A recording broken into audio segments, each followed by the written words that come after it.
Morning, everyone. Good morning.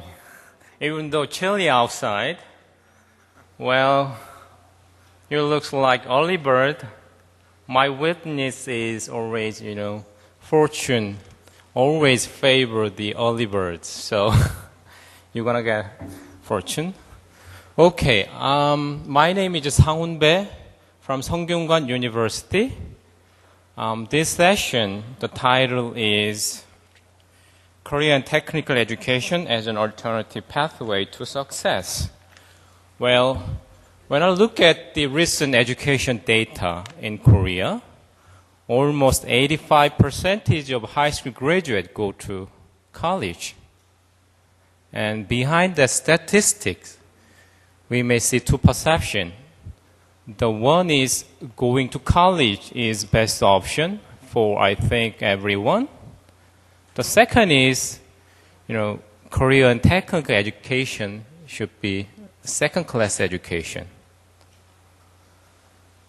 And the problem is, we have evidence that there's a great number of shortages in technicians in recent Korean labor market, and many of college graduates end up underemployment or unemployment.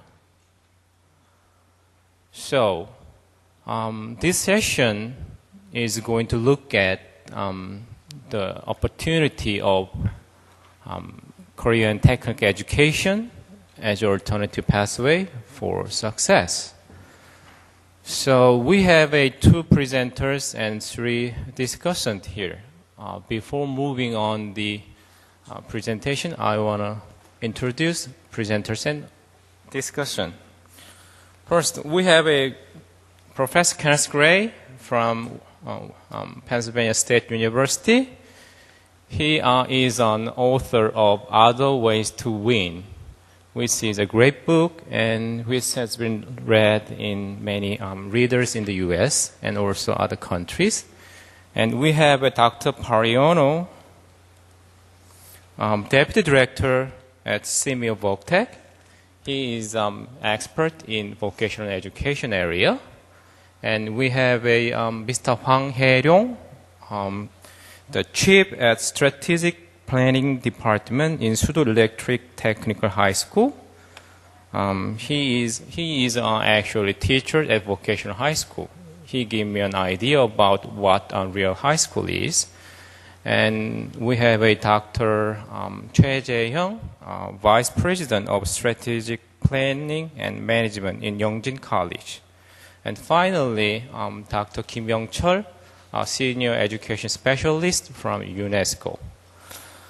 About the operation of this session, I'm going to give 50 minutes for each presenter and 7 to 8 minutes for discussion.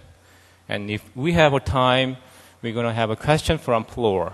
So feel free to suggest question, and presenter, you may have a chance to respond that, okay? All right, we are set, so shall we? Dr. Gray? So I want to give a big applause, to Dr. Gray.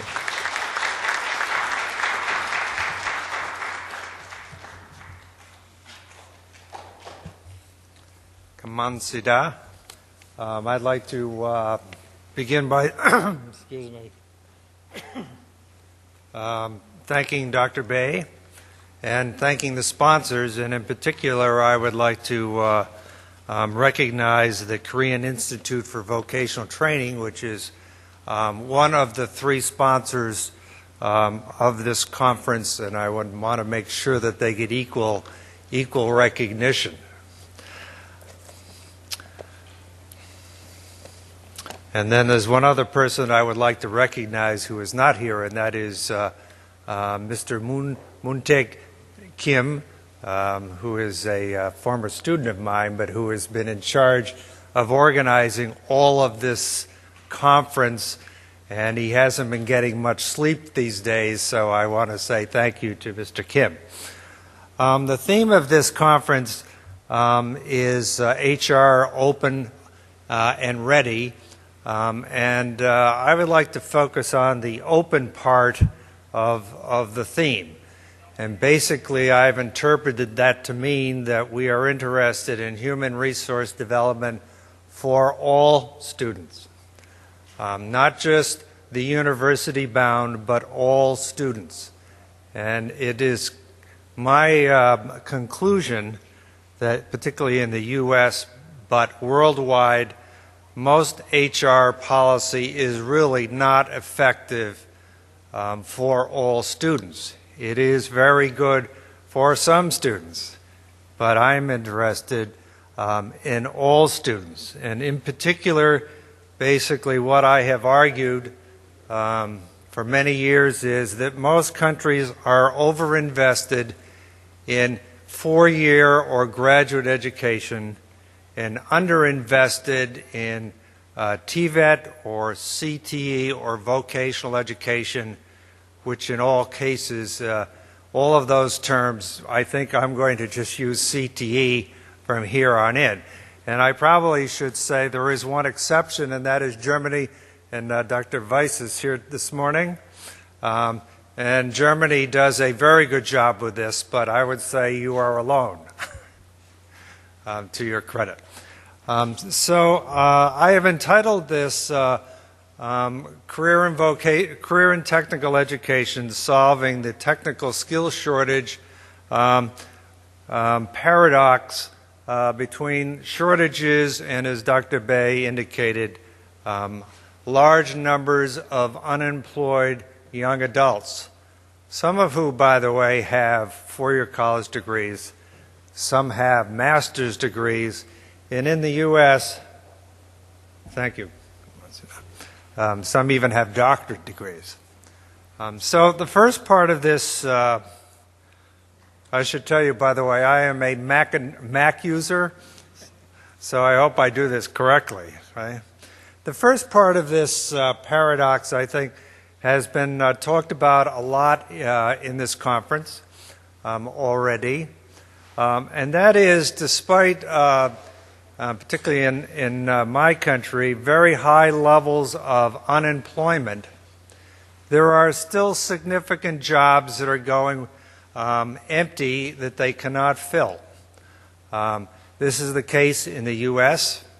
This is also the case in China. And these group of jobs we would call technician-level jobs. So I'd like to begin by just showing you this chart. This is the result of a study done in the U.S. in which they asked employers, what categories of workers do you think you will have the most difficult time finding in the future? And I think that if we ask people who are not knowledgeable in these areas, and we did not have little labels there, they would assume that the longest green line represents engineers and scientists. But the fact of the matter is that these employers, which are the major employers in the U.S., indicated that they anticipate the greatest problem finding technicians. And so that is the longest line. In fact, managerial and administration is quite a ways down on the list. And so I just want to make a couple of comments about this. First of all, when you're trying to promote career and technical education as a supplier of a technical workforce, very often people don't understand what a technician is. And so it's hard to promote opportunity when the title does not necessarily mean anything to people. So here's one example of how to explain it. Recently I took a ride on your bullet train, and we were going down to Yeongju, and it was going, those of you who run it, it shows how fast it's going. And one time it went 306 kilometers per hour, which is about 3 times faster than any train ever went in the U.S. But then a young friend of ours came down the next day, and in the middle of the tunnel, the train stopped. Right? So let's think about this train. Yes, we needed engineers and probably scientists to develop the technology and to design the train. But technicians are the ones who either did or supervised people who made the train. But most importantly, when the train broke down, they probably did not call in someone with a 4-year degree in English. They needed someone who knew how it worked. Those are that in that category of skill, we call those people technicians. I think in Germany they call it advanced technical certificate. They are the kind of individuals that we would see trained at Yangzhou and the Dr. Che's institution. But very importantly, the importance of high school CTE, at least in the U.S., is that most students who are interested in this type of education come out of high school CTE programs. So if you will, high school CTE is the feeder for post-secondary technician level training. And in our country, states that have both parts of the system are the most successful. I'll show you a slide in a bit that shows that very few people who go to college, 4-year colleges, are interested in this kind of work. The second part, I guess I don't have to show you a slide. The second part of the paradox is, on one hand, we have large numbers of jobs, technical jobs that need to be filled. On the other hand, we have a whole lot of people that have a lot of education but no skills. And so in the U.S. we have high school dropouts without job skills. We have high school graduates without job skills. We have college dropouts that have no skills. And we even have college graduates that have no skills. It's not that they don't have education. A lot of them have a lot of education. But this education did not lead to the kinds of skills that would qualify them for technician level employment. So we have a classic case, I would say, worldwide of a mismatch between the demand in the labor force and the output of the educational system. So in our country, in every country, but in our country, the solution we have come up with is basically what I call the one way to win paradigm. And I think that this is fairly universal, and that is the message that we send to young people and the message they hear from their parents and the message they hear from their grandparents is simply, don't worry, just go to college. And so this is what I call the one way to win idea, namely when they poll students in the U.S., almost all say they want to go to college or they plan to go to college, and 3/4 almost already say they're going to go to graduate school. I think when I was that age, I'd never heard of graduate school. Right?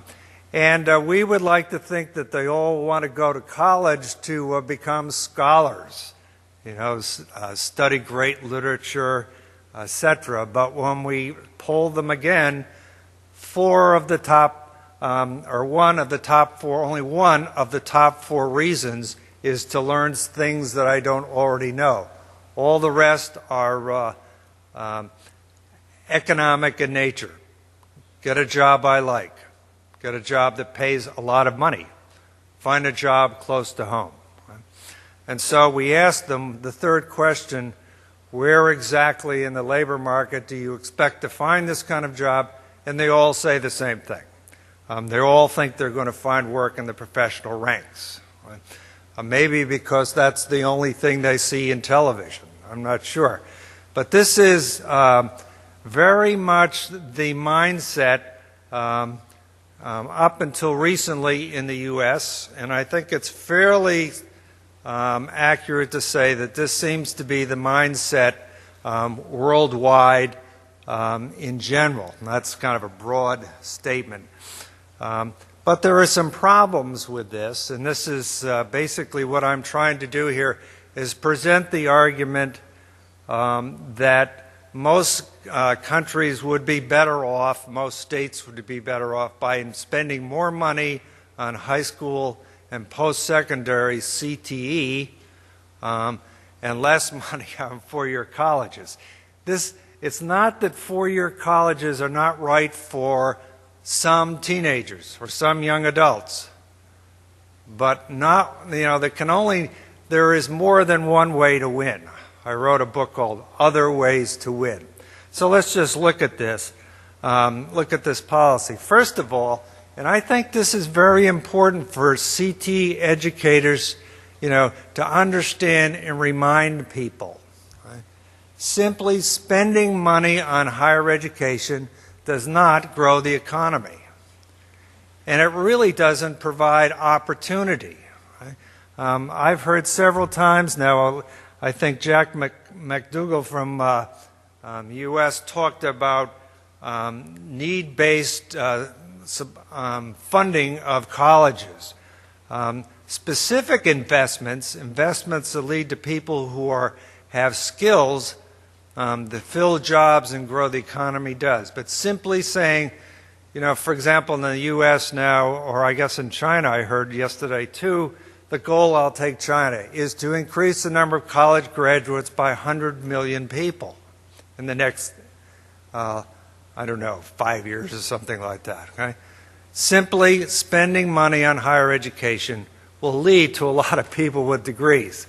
It does not necessarily lead to people who will find jobs in the modern economy.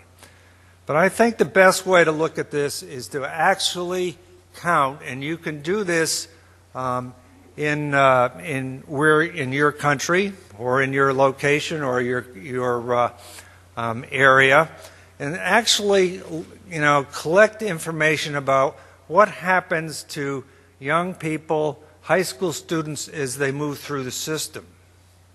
So now these are the figures from the U.S. Okay? And so out of every 100 people who enter the 9th grade, first of all, 1/3 of students in the U.S. do not finish high school. Now this is not the case in Korea, and you should be credited with that. Right? However, high school dropouts, I think, is an issue in many countries around the world. Right? And of those students actually in the U.S.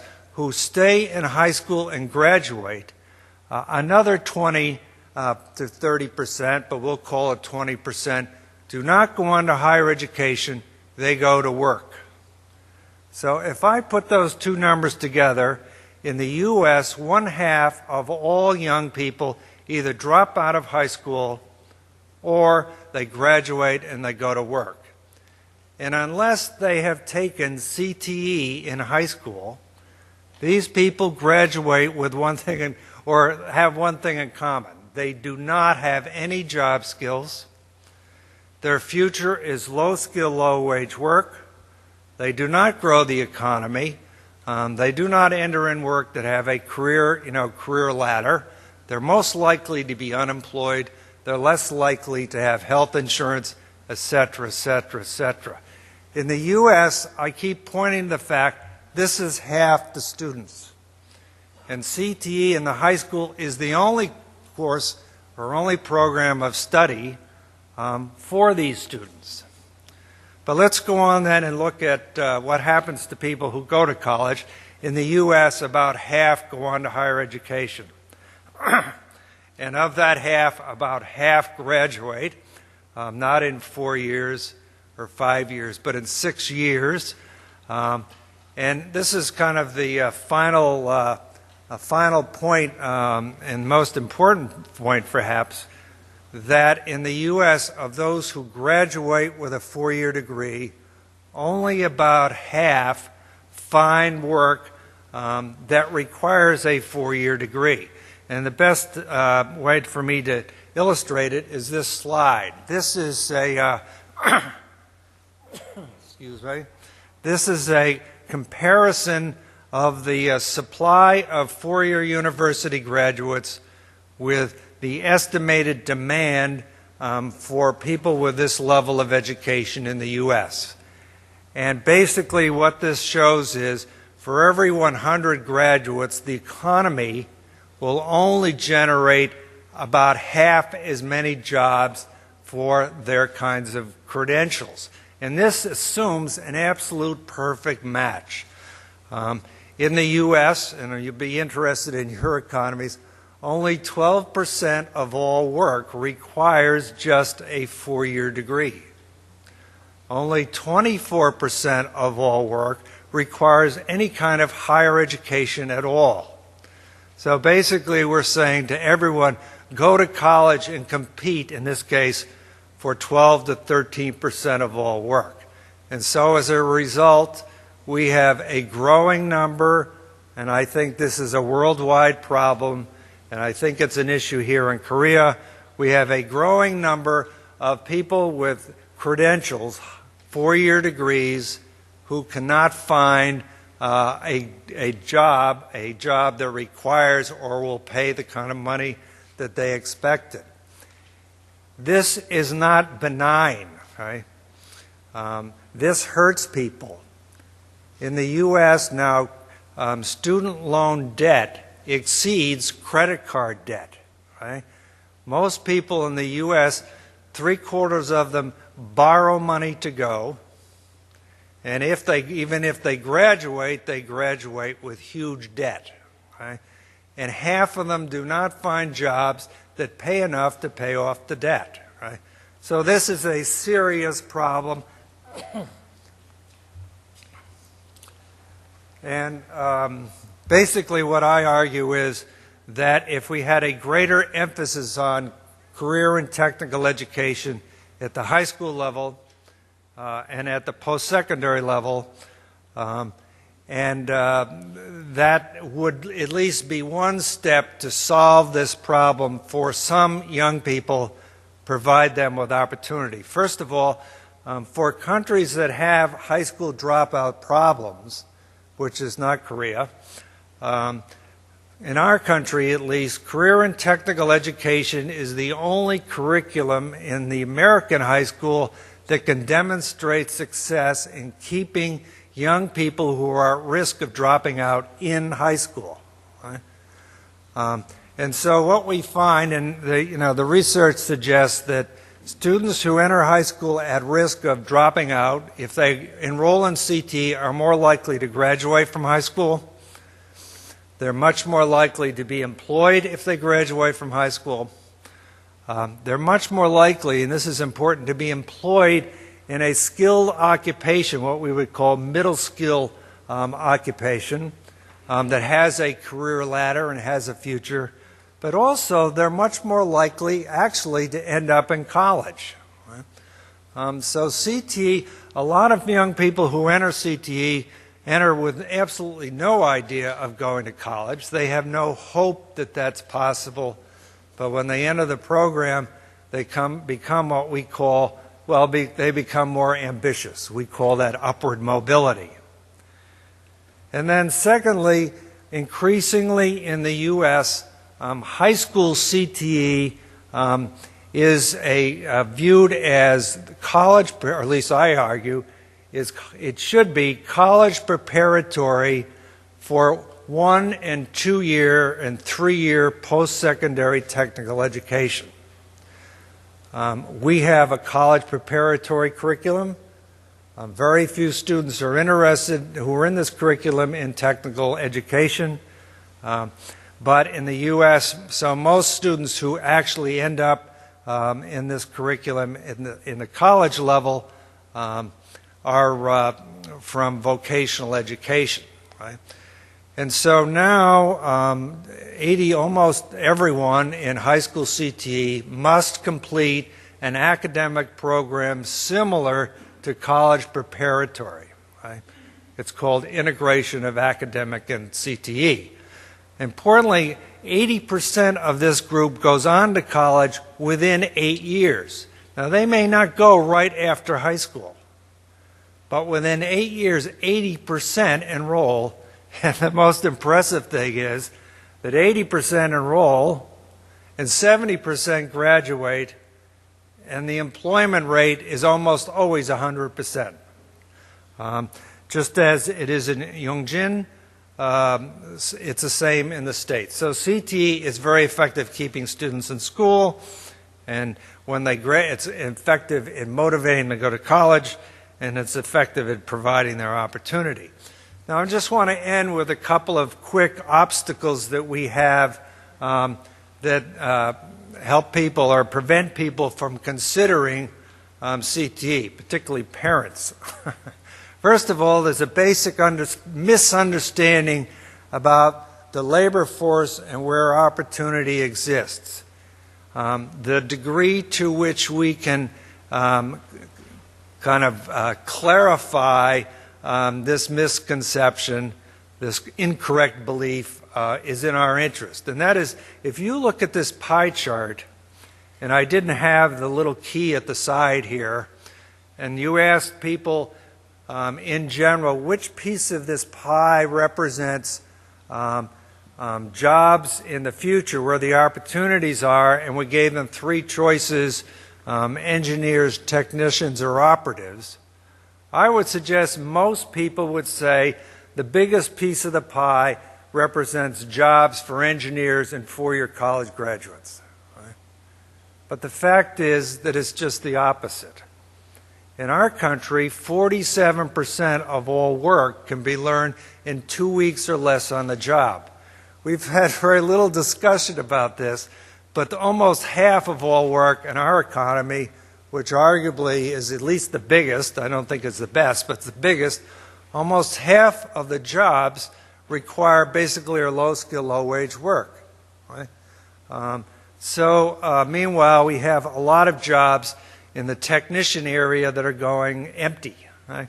And so I promote the idea of 1 to 2 to 7, which is fairly accurate in most cases. In other words, in this labor force, for every engineer, there will be 2 people we call technicians, and then the rest are operatives, basically, are people who are supervised and do what they're told, okay? The opportunity is in the second big piece of the pie, because there are jobs that are empty, whereas there's a worldwide, candidly, despite what they say, there's a worldwide surplus of engineers. There's a worldwide surplus of people with advanced degrees in the sciences, and there's no harder major to get a job in, for example, than a BA in biology. You have one choice. You go to graduate school. Okay, my mentor tells me it's time for me to move on. Finally, there's a misconception about what it takes to get good work in this economy. Some people say all you need is good work ethic. And then other people say, well, you need a good work ethic and good basic academics. And both of those are true. But if you have 2 people that have both of those skills, the person who has occupationally specific skills as well, we say has advantage over others in line for competition for the job. So we need to point out to young people, you need to have all 3 because someone else wants the same job you do. And to get advantage, you need to have all 3. And finally, the third problem we have is that most young people are unfocused. Right?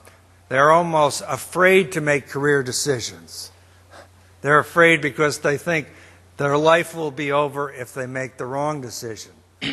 So we need to work in this area. I saw a saying in one of the universities, I think it was Yongjin, and basically it said, a goal without a plan is just a wish. Right? Most people have a goal, go to college, but they don't have a plan as to why, and it ends up as a wish. So I'd like to thank you very much for your time and arguing that high school and post-secondary TVET is a better choice for some students, particularly those in the academic middle. Thank you.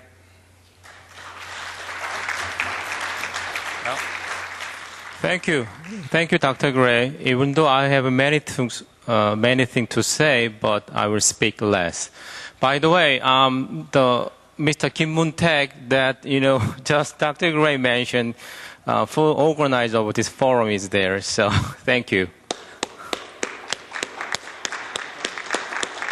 Well, Dr. Parayoro, are you ready? Okay, go ahead. 안녕하세요.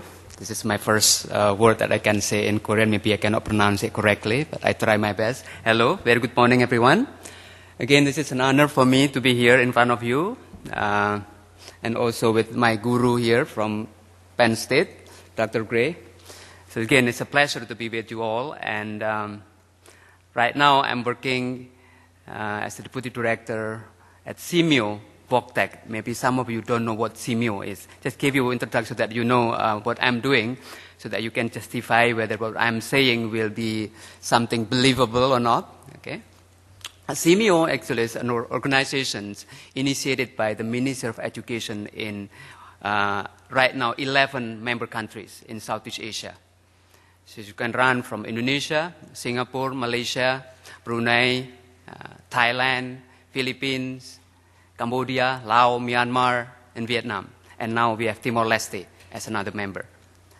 So CMU VocTech is a center focusing on assisting member countries in the area of vocational technical education. So I'm very glad over here that I see our colleague from Germany that actually we used to work very closely with VIBB, the vocational technical education in Germany, in terms of how we should assist our member countries to improve the quality of vocational technical education. But because of time constraints, my presentation will focus on some countries, because can you imagine if I have to go through 11 countries in only 15 minutes, that will be impossible. So I'll select maybe 5 at the most, but even that, if I cannot finish, maybe I select 3.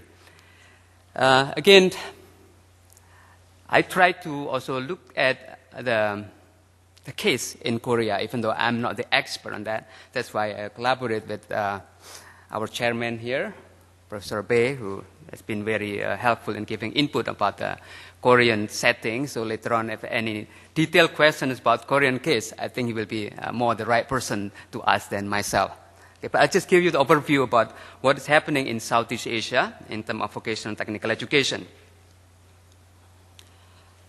I don't have to repeat the whole thing because Dr. Gray has mentioned a lot about how important vocational technical education is in our country in improving our economy. That's basically, we try to think that the bigger chunk of our labor forces actually comes from these institutions. We train them to take about 65% of the whole labor forces. But some people cannot really recognize or realize the importance of this, because some people think that this is a dirty job. Yesterday, they're talking about 3D, dirty, dumb, and what is the last one? Is it difficult or dangerous? Yeah? Dangerous.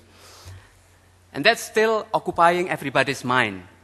So when we have children and we think that we can afford to send them to college, always that's the best option, because we don't want our kids to be in that, experiencing the 3Ds.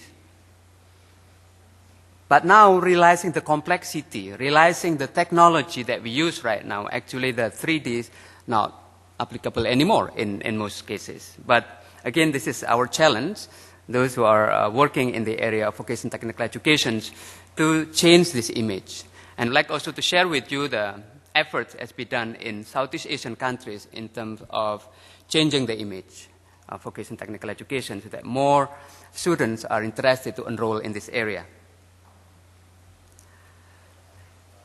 Again, we hope that based on these brief presentations, we can learn something from what is happening in other countries. And based on this, maybe we can improve what is the existing policy. And I think this is more appropriate to be used as a reference for policymakers, because as you know, like in Korea, the economy is getting better, meaning that more people can afford to go to college. So at the end, many of our secondary school students will go to college. Is that bad news? I think as the degree is good news because people can afford to go there. But from the policymaker's point of view, that can be a challenge because this can be wasting of money because we invest a lot of money for the technical and vocational education. But at the end, many of those graduates continue to higher education.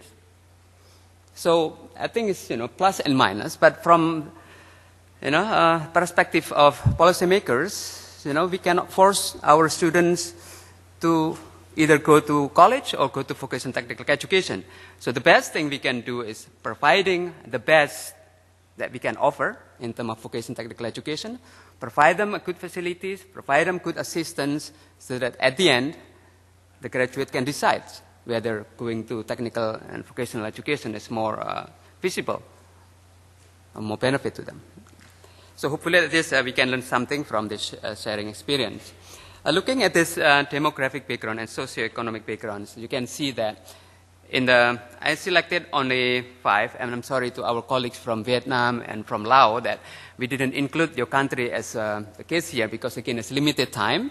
So just select some that maybe number 1 is more comparable in terms of the condition in Korea. You can see in terms of economy, I think Singapore is the one kind of a little bit ahead, but the rest I think still behind in terms of the economic status compared to what's happening in Korea.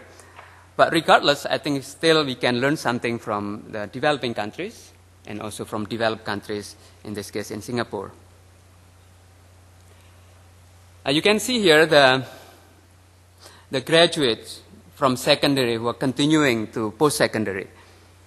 I think Korea and Singapore, even though not exactly the same, but you can see there's slightly similarities that 94.7, that's in Korean case, is going to post-secondary education. While from Singapore case, about 60%. So, but the data, the year is different because I could not find the most recent one from Singapore. I contacted the governing board member from there, but that didn't give me the recent figure. So based on this, I think you can see that maybe in terms of the number of graduates from secondary to post-secondary, Korea and Singapore is the one kind of very close.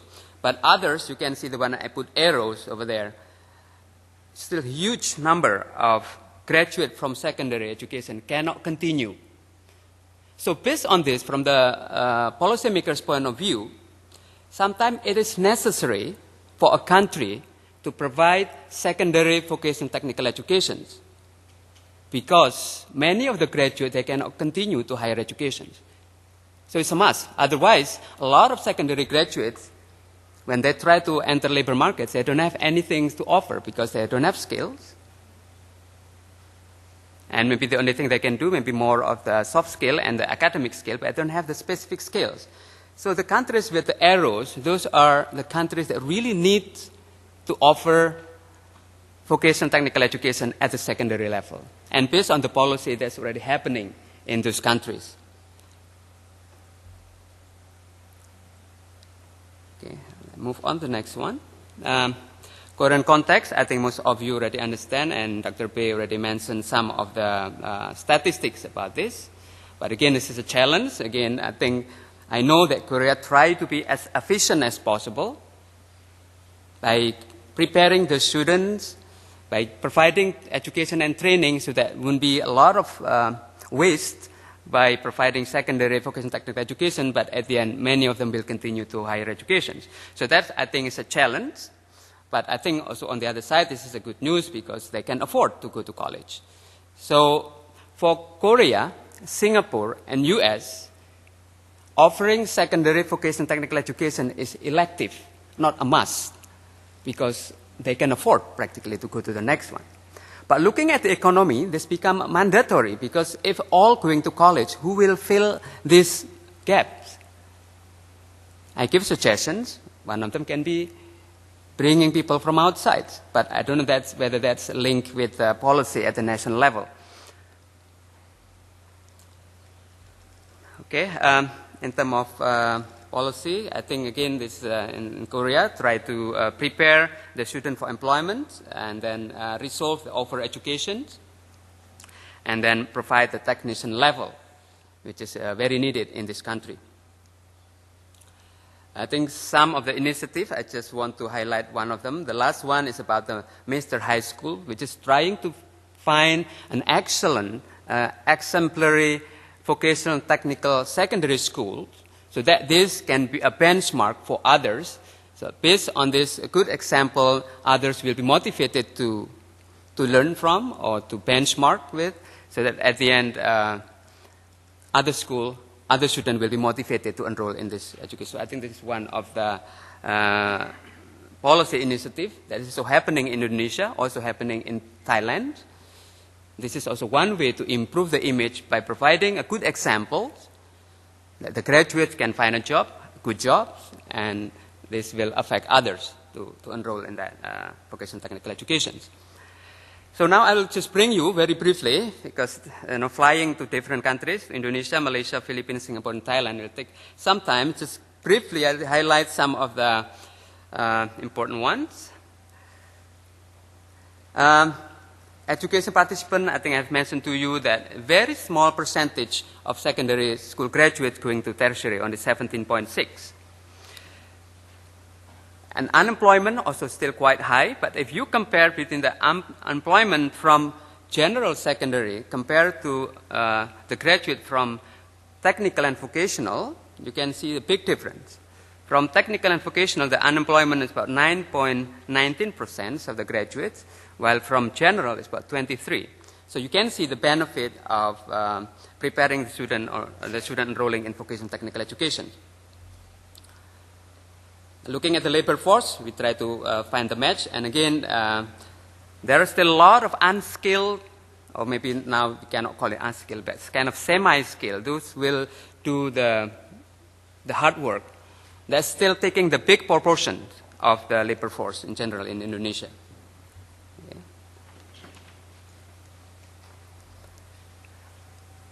And again, the policy. Because of so many graduates from secondary, they cannot continue to higher education. So this will be the main kind of agenda by the government, how to address this issue. Otherwise, there will be so many unemployed from secondary education. So we will share with you, I'll share with you in terms of the policy that Indonesia has initiated on this area in addressing the unemployment, especially from secondary level. This is one of the, I think will be the biggest, I don't know whether it's in the world, but it's very interesting to see that by the year of 2015, Indonesia is expecting to enlarge, to improve the number of vocational technical education at secondary level as much as 60% of the graduates. So they try to put the proportion upside down. Right now, 45% enroll in vocational technical education, secondary. But in 2015, they're expecting to be 60%.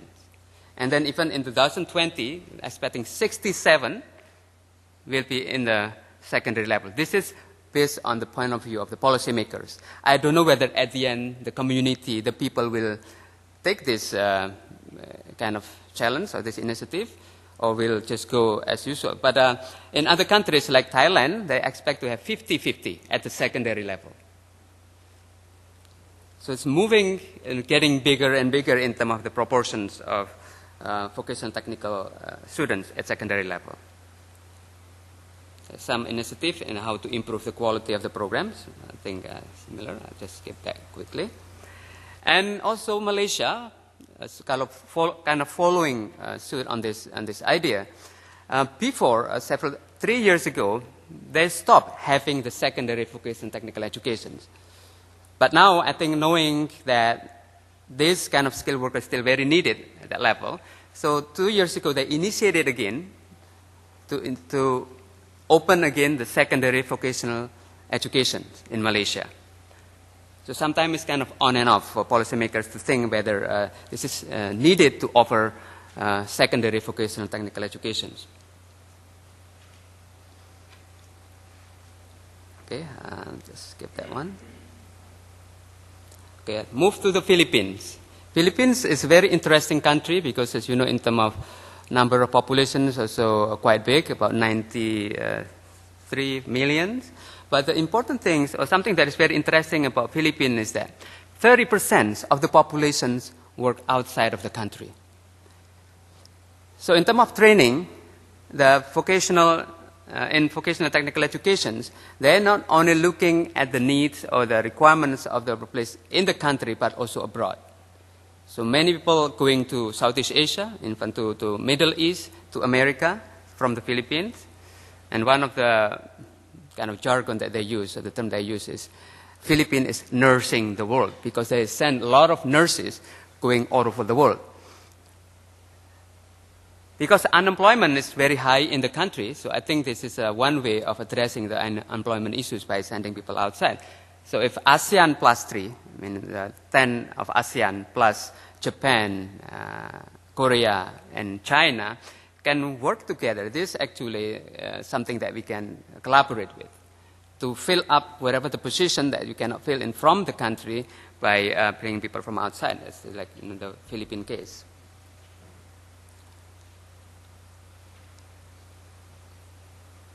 I think in terms of the policy initiatives, it's country by country, some of them very similar. Try to have a closer relationship between industry and schools. That's one of the initiatives. And then in the Philippines, they try to find the job openings, not only within the country, but also outside. They try to map this so that will be available to all of the graduates. So that first they seek the information about job opening, and then they try to find people who can be trained to fill in that positions, and they try to match this. So this is the idea from the Philippines about the seek, find, and train ideas. Lifelong learning mechanisms. This is, again, I think is happening not only in Southeast Asia, but also worldwide. I think UNESCO, one of the agenda is try to promote lifelong learning. So by recognizing someone's knowledge and skills acquired not only from the formal education, but also from non-formal and also informal. So I think this is also happening in Southeast Asia. Competency-based entrepreneurships. This is another thing that is also very popular in Southeast Asia because many of the graduates, they cannot find a job outside, and some of them maybe cannot continue to higher education. So one of the other options is providing entrepreneurship skills so that by providing small capital, they can start their own business. So this has been integrated in almost all curriculums in vocational technical education in Southeast Asia. Singapore, time-wise, 2 more minutes. So I think I don't know how to handle with 2 minutes. Okay, Singapore again is the one is very close in terms of the status of socio-economic status with Korea. One of them that I'd like to share with you is very interesting with this motto, thinking hence creates success. They try to promote that vocational technical education can really help the students to improve their career and also to be successful in their life.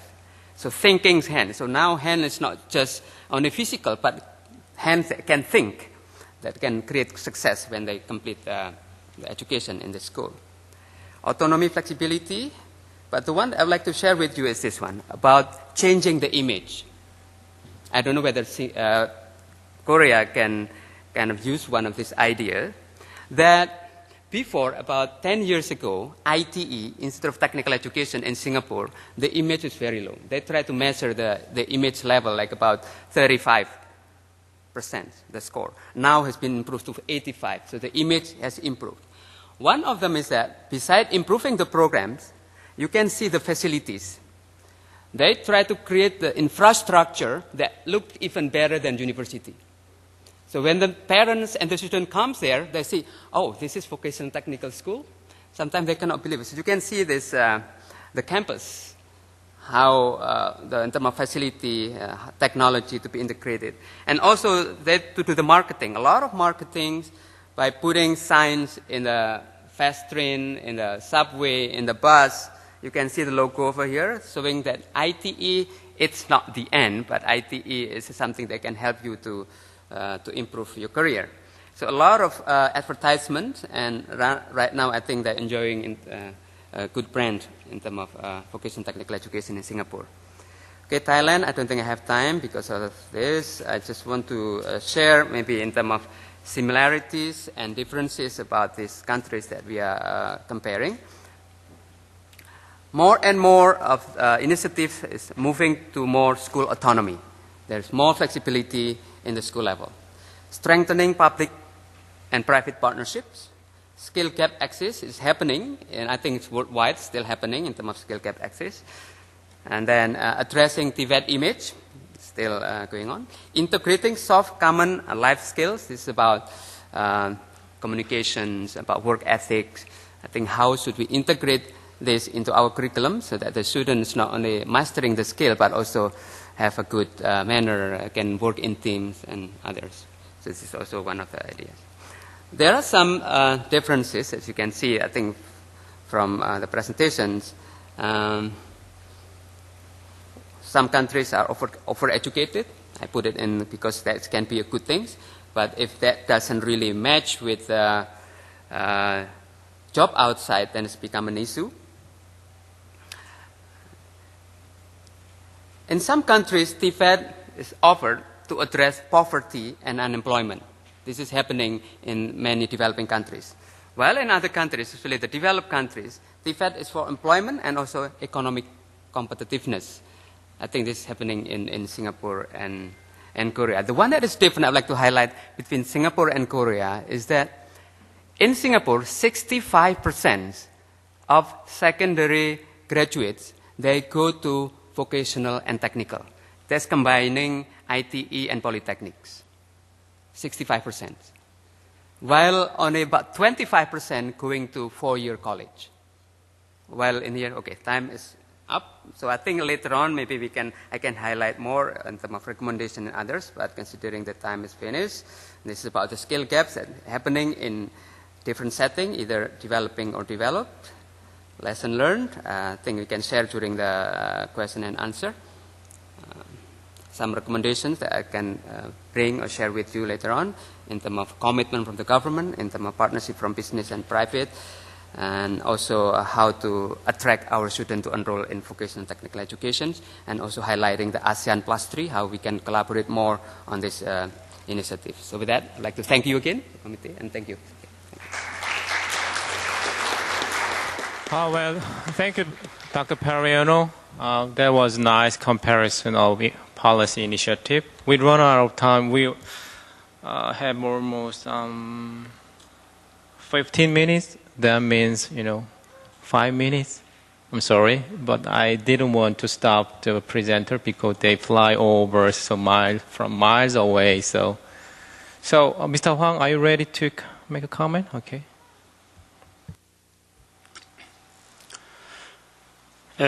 먼저 좋은 발표를 해주신 두 분에게 감사드립니다.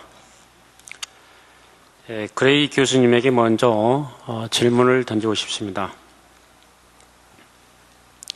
우리나라 특성화 고등학교의 졸업생들의 취업률은 20.4%에 불과합니다.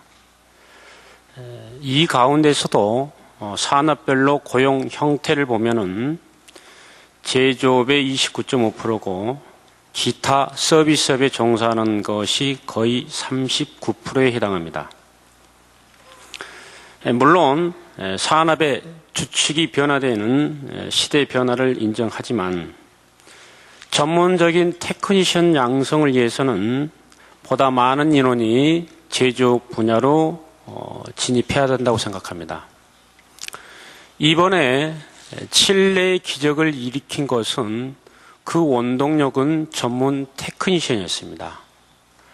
굴착 전문가인 제트 하프가 있었기 때문에, 굴착에 성공했기 때문에 69일간 갱도에 묻혔던 33인이 살아남을 수 있었던 겁니다.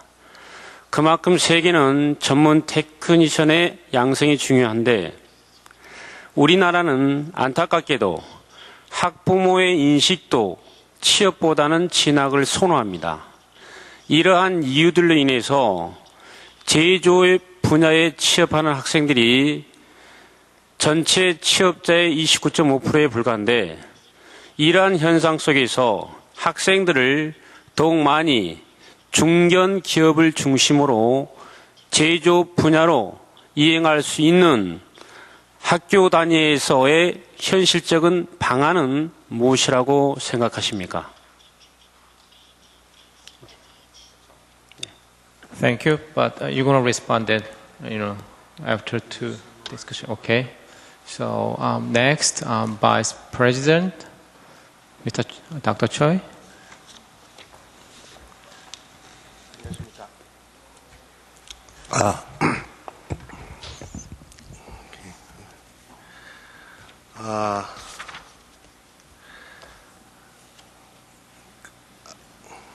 Let me. Okay. After hearing Dr. Gray's presentation, I was impressed to realize that the current situation of the technical and vocational education and training in the United States is not so much different from the one in Korea. Also, it was interesting to find out through Dr. Parie's honors presentation that the TVET plays an important role in nations' economic growth, not only in developing countries, but also in developed countries. I will talk about the TVET situation in Korea a little more, and then explain the customized education pioneered by our college in Korea as one example of the solutions, in addition to solutions proposed by Dr. Gray in his paper. In Korea also, the paradox that industry complains about the shortage of the technicians, despite the fact that many young people are unemployed, became a big social issue. Based on the Ministry of Knowledge and Economics statistics, there was a deficit of 21,000 technicians in year of 2008, even in a global economic crisis. And small and medium-sized business that has less than 300 employees suffered from the labor shortage more severely. The reason for the continuing imbalance between supply and demand is the social misconception of blind preference in the industry in favor of four-year universities as opposed to two-year technical colleges. Since socially accepted ideas and values tend not to be changed easily, continuous efforts by the government, colleges, universities, and companies are required. Through the speech, I will focus mainly on the college's role. Looking back upon the past, Korean colleges and universities paid little attention to education that meets social demands because in the past there were sufficient applicants. As colleges and universities kept habitually providing supplier-centered theoretical education for a long time, they could not cultivate technicians to meet industry's needs. As a result, industry's satisfaction in relation to new employees' technical skills and practical business abilities decreased over time, which led to a vicious cycle regarding the cost for the retraining of the new employees and the hiring of new individuals. Customized education at Yongjin College means a system in which a college or the educational provider educates the students according to the needs of the industry or the educational consumer, which differs greatly from college-centered one-sided education. It is a tailored educational system in which a college takes requests on curriculum and manpower from the industry, provides education based on the requests, and makes the students employable right after the graduation and available to the company which specifies the course details. Regarding the detailed processes, a college receives a request on curriculum and manpower from the industry, makes an employment guarantee agreement, and develop curriculum and teaching materials through industry college cooperation committee consisting of industry and faculty members. At this time, the participation of industry is very essential to reflect practical business skills and recent technical trends. Also, a college fosters students as technicians through practical education with cutting-edge equipment, project-based classes, and students' participation in study clubs. To operate the customized education successfully, Yeongjin College first revolutionized the faculty recruiting system from 1992, and recruited engineers with at least 5 years of field experience. As a result, now 85% of our all faculty members have a field experience. In addition to new faculty recruiting system, we have built a system that adapts to industrial needs by dramatically increasing the allocated scores for the industry college cooperation section of the faculty evaluation criteria. Customized education does not have one standard model that could be established once and used for all. It is definitely necessary to create a unique curriculum based on the individual company's requirements, but also to alter it depending on the developing situation, even for the same company.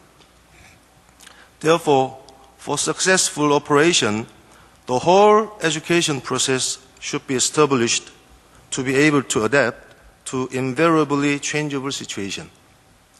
Our college has accomplished quite a lot from the successful operation of customized education. For example, we have made agreements with 219 domestic companies like Samsung, LG, Hynix, etc. for 3,806 technicians, the students, per year.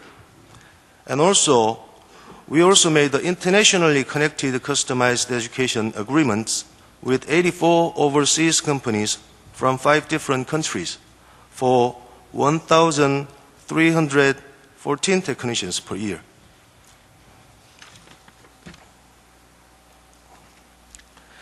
In addition to the customized education, I would also like to introduce Total Techno Solution System, which has been praised by local communities because of its support for small and medium-sized businesses. This can be considered as an extension of the model of customized education for local industries. As Yeongjin has expensive cutting-edge equipment which local companies may find difficult to afford, Yeongjin offers one-stop service system that supports them from the idea stage through designing, developing a prototype, marketing, and overseas exports. I mentioned the role of college in changing the social awareness of technical and vocational education and training so far. Finally, I would like to briefly give my opinion on the roles of government. As Dr. Gray mentioned in his presentation, that the return on investment is high for TVET because the labor shortage is not in engineers, but rather in technicians. It also has a great implication for us to realize that the biggest labor shortage group is a skilled workforce in both developing countries and developed countries like Singapore. And accordingly, TVET has the highest priority in educational policy, as shown in Dr. Periano's presentation. For this reason, investment and support for the TVET is the necessary and sufficient condition for increasing the national economic growth rate and improving national competitiveness. Therefore, modifications are needed to be made on various governmental support policies regarding two-year technical and vocational colleges, which turned out to be less well-funded compared to four-year colleges. At the same time, I think it is necessary to have a new system that provides differentiated support through quality assessment with considerations of effort and performance of colleges by encouraging greater competition among technical and vocational colleges. I believe that today's forum has given an opportunity to diagnose the current situation of technical and vocational education and training and to find solutions with experts here. And I hope that such solutions will be developed into more concrete plans to be realized in the future. Thank you very much. Thank you. Thank you, Dr. Che. Okay, now Dr. Kim from UNESCO. Hello, everybody. I'd like to address my discussion in English that would read to shorten my time. 이번 포럼이 사실은 보니까 직업교육에 대한 게 하나의 큰 트랙으로 다 들어간 것 같습니다. 보니까. 제가 여기 한 5회까지 지켜봤었는데 아마 이렇게 전체 트랙을 직업교육으로 형성한 건 아마 처음인데요. 그 이유 중에 하나가 아마 직업교육이 그만큼 이제 소중한 우리가 다뤄야 될 그런 개념이라서 아마 이래 다룬 게 아닌가. 제가 사실은 유네스코에서 직업교육을 담당하고 있는데, 유네스코 내에서도 직업교육과를 작년에 새로 신설을 했습니다. 최근에 경제 위기를 통해 가지고 그 직업에 대한 새로운 인식이 지금 부각되고 있는 것 같습니다. 이 켄 그레이 교수님 상당히 유명하신 분입니다. 이분이 쓰신 직업교육 관련 텍스트북이 미국 대학의 거의 직업교육학 개론 내 가장 대표적인 책자로 소개될 정도로 그렇게 하고 있는데, 이분이 오늘 얘기하셨던 one way to win mentality, 그러니까 4년제 대학만이 인생의 성공을 보장하고 확실한 직장을 가질 수 있다고 하는 그런 인식이 사실은 우리나라가 가장 팽배한 것 같아요. 미국도 이제 상당 부분에 있는데 저희 나라처럼 이게 확실하게 적용되는 케이스는 아마 없을 것 같습니다. 그런데 지금 보여주신 것처럼 노동시장의 앞으로 프로젝션을 본다든가 실제로 연구에서 통한 데이터를 보면 이게 참 너무나 큰 문제가 아닌가 하는 생각과 더불어서 저는 한 두 가지 포인트에서 제가 좀 강조를 드리고 싶은데요. 하나는 우리가 지금까지 이제 직업교육을 보는 인식의 변화가 상당히 우선돼야 된다. 그러니까 직업교육 그러면 항상 우리는 어떤 특정한 학생, 특정한 계층의 사람들만이 마치 받는 것처럼 인식을 하고 있습니다. 그게 아니라 직업교육은 모든 학생들한테 필요한 개념이다. 유네스코가 Education for All이라는 캐치프레이즈를 쓰고 있는데 저는 개인적으로 Vocational Education for All이라는 그런 슬로건을 제가 한번 도입한 적이 있었습니다. 두 번째는 우리가 인재를 활용하는 차원에서 아까 취업률을 이래 보면 이 기업 산업계 차원의 이 직업교육에 대한 인식도 또한 너무나 낮은 것 같아요, 보니까. 그러니까 저는 이걸 어떻게 표현하냐면 교육계의 일방적인 짝사랑에만 그치는 게 아닌가 하는 생각을 항상 하고 있습니다. 그러니까 이 직업교육이 살려면 진정한 인력을 활용하는 산업계 입장에서의 지속적인 관심, 투자, 거기에 대한 실질적인 협력 시스템이 없어서는 이 직업교육은 그야말로 영원한 짝사랑만 하다가 끝날 수 있는 그런 실화에 불과할 수 있다는 내용입니다. 그리고 또 하나 제가 강조를 드리고 싶은 거는 진로 지도에 관한 내용입니다. 그러니까 아까 켄그레이 교수가 보여줬던 것처럼 노동시장에 대한 정확한 정보들이 학생, 학부모한테 전달이 되고 그 기초하에서 내가 어떤 진로를 선택하는 게 바람직한가에 대한 기본적인 탐색 과정부터 해가지고 실질적으로 내가 그 직업에 대한 기술을 획득하는 과정까지의 노력들이 1년의 과정으로 좀 학교에서 제공되어야 할 것 같습니다. 최근에 제가 독일을 방문했을 때 독일이 지금 7학년도부터 이 진로 지도에 대한 특별한 뭐 한 1000명부터 지금 시작해서 전문가들을 학교에 투입하려고 하는 계획을 가지고 있었습니다. 이런 것들은 상당히 저희들이 빠르게 도입해야 될 부분이 아닌가. 특히 직업교육의 발전을 위해서. 마지막으로 제가 켄 그레이 교수님한테 한 가지만 질문을 드려보겠습니다. 직업교육이 중요하다는 얘기를 많이 하셨는데요. 한국 상황이 지금 85%가 지금 고등학생들이 대학을 진학한다. 이게 결국에는 어떤 문제를 낳냐면 졸업 후에 뭐 거기에 맞는 잡이 없다 보니까 하향 취업을 한다든가 청년 실업의 문제로 많이 대두가 되고 있습니다. 최근에 듣기에는 그 폴리테크닉에 들어오는 학생들의 50%가 4년제 대학을 졸업하고 다시 들어오고 있다고 합니다. 이 상당히 뭐 어떻게 그 리턴 온 인베스트로 따졌을 때는 너무나 비효율적인 그런 현상인데, 그럼 이런 현상들의 앞으로 한국 사회에 계속된다면 앞으로 어떤 결과가 예측이 되고, 그렇다면 정부 입장에서는 어떠한 정책적인 노력을 기울여야 하는지에 대해서 좀 구체적인 대안이 있다면 좀 말씀해 주시면 감사하겠습니다. 감사합니다. Well, thank you all three discussion. We have 7 minutes, so I say we may have a 1 or 2 questions from floor if we have a microphone. Okay, so if you have any question, feel free to raise the question to the presenters or discussion. Right there.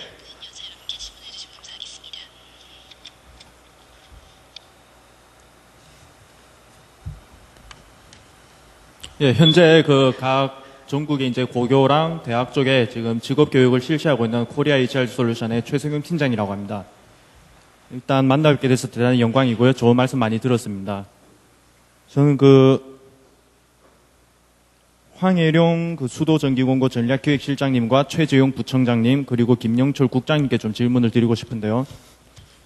제가 오늘 오후에도 지금 대구 지역의 모 대학에는 지금 직업 교육을 또 들어가야 됩니다. 그래서 저 같은 경우는 지금 요 세션만 참여를 하고 바로 대구 지역으로 또 출장을 가야 되는데요.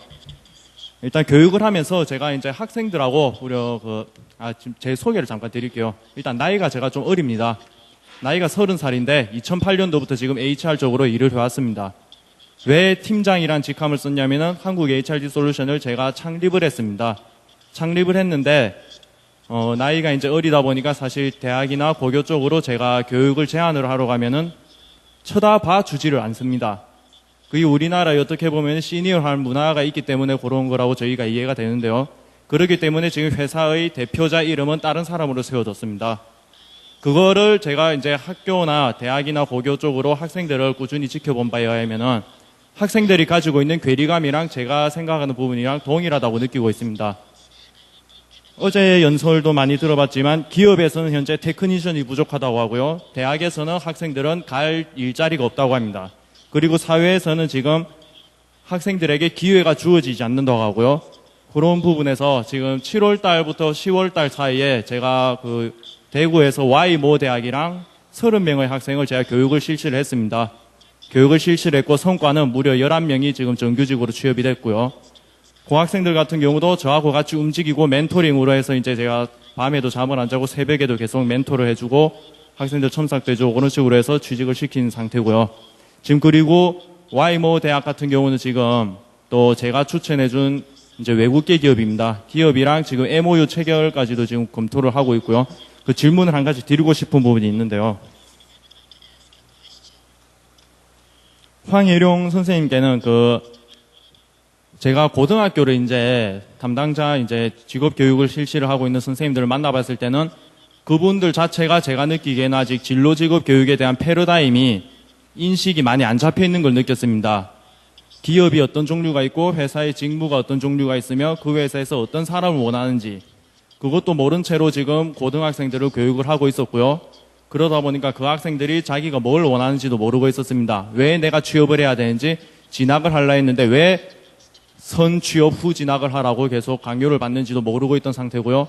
그런 부분에서 어떻게 마인드를 가지고 학생들에게 지도를 하시고 계십니까? 라고 물어보니까 제가 찾아갔던 이제 영남 지역이나 대구, 경북 그리고 부산 쪽 고등학교 진로 지역 취업을 담당하시는 선생님들은 일단은 그분들 실적을 위해서 학생들을 취업을 좀 내보내야 된다라고 대답을 하셨고요. 저같이 지금 교육을 실시하고 있는 입장에서는 그건 참 말도 안 되는 소리인데 그런 식으로 얘기를 하셨습니다. 그 부분에 관련해가지고 혹시 please a little bit, fast.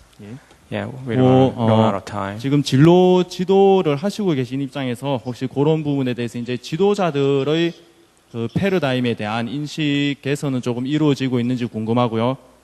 그 다음에 최재영 부총장님께는 아까 전에 그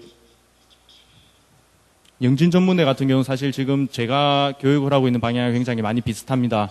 그렇게 비슷한데 테크닉 외에도 혹시 학생들의 이제 마인드나 진로나 학생들이 실제로 취직을 하고 나서 이직이나 그런 부분을 지금 기업체 쪽에도 인사 담당 쪽으로 많이 물어보면은 뜨내기형 인재가 굉장히 많다고 합니다. 대한민국에 1년을 많이 못 버틴다고 하거든요. 그런 부분에서 혹시 학생들이 일을 하면서 진로 직업관이나 그런 마인드 부분에 대한 부분도 같이 좀 교육이 병행되고 있는지 궁금하고요. 그리고 마지막으로 김영철 국장님께는 그 교과부에 계셔서 제가 따로 한번 물어보는 질문인데요. 지금 교육부 예산이 각 대학 쪽으로 어떻게 소모가 되고 있는지 혹시 좀 파악을 하시고 계신지 궁금합니다. 이상입니다. All three questions going to discussion, so probably you could take the question. We can have a very real quick one question if you have. Okay. If you don't, I'm gonna give you a chance to Dr. Gray. You can respond. The question raised, the discussion was how to recruit more talented students to CTE school and what kind of policy suggestion could we have. So Dr. Gray, you could mention about that, about 1 minute, sorry. First of all, this is a very big issue, and it's a worldwide issue. Most parents, and probably yourselves if you have children, your dream for your kids or your grandkids is college, and it has much more to do with class and status than it does with occupation. It helps to know what we're up against. So I've concluded from that that it is not easy or even worth the time to try to convince them differently about that topic.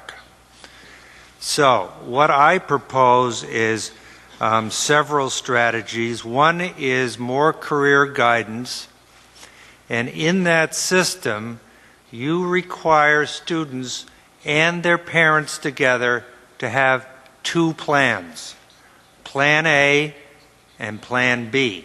Plan A will be, college.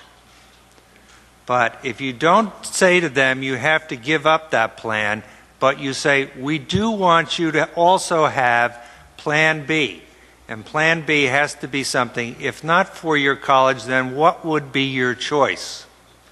And what I've found is, if you give it that way, they are much more open to think about Plan B. Right? And in some cases, they actually, sooner or later, wake up to the fact that Plan B is a better plan than Plan A. So that's one.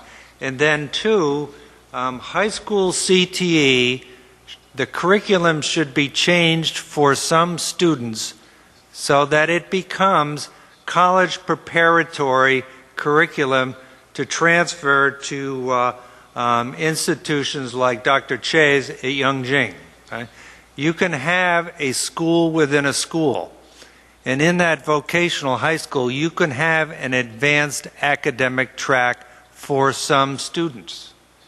And if that is a highly technical track, and particularly if it was sponsored by a well-known industry, you would have more students apply to the vocational school to get into that advanced technical track. So that's my second point. And thirdly, what you can do about it depends an awful lot on the kind of governance you have. If you have a centralized government, centralized decision-making, they can decide, for example, that they are going to limit enrollment in certain majors. In the U.S., we have completely decentralized. The government doesn't have the power to say that at all. So in that case, believe it or not, the market, the economy is sending the message, and parents are starting to get it, that higher education is very, very expensive in the U.S. It doesn't necessarily lead to a job.